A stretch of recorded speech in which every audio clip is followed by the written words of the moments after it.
Vous disiez, ou plutôt vous citiez Bill Gates qui dit qu'il n'y a pas de limite supérieure à ce qu'elles peuvent faire. Je suis pas d'accord. Il y a une limite, c'est l'énergie.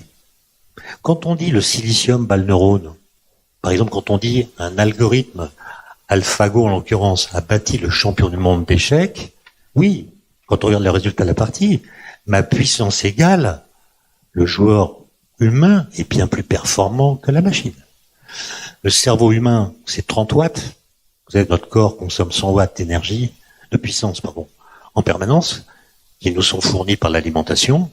Sur ces 100 watts pour le corps, il y en a 30 qui sont dévolus au cerveau. Qu'on travaille ou pas, d'ailleurs, c'est à peu près la même puissance. Quand on réfléchit, c'est un tout petit peu plus. Ça dépend des gens. Alors que l'algorithme qui a battu le champion du monde d'échecs, c'est des mégawatts. ChatGPT, à chaque fois que vous l'interrogez, consomme une énergie électrique colossale. 10 fois plus grande que celle que vous consommez en interrogeant simplement Google.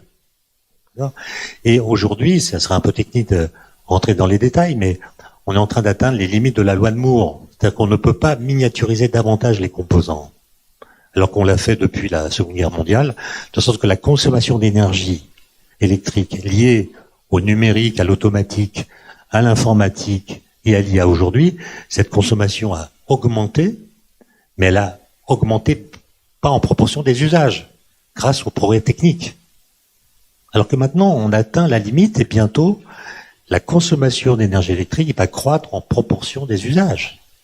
Ça va être monstrueux. C'est pour ça qu'il y a des appels à la sobriété, etc. L'IA, je ne sais pas comment on va pouvoir lui donner l'énergie qu'elle réclame. Vous parliez de l'exemple des chats et des chiens. Ben oui, vous voyez 5 chiens, c'est bon, 5 chats, c'est bon, vous faites la différence.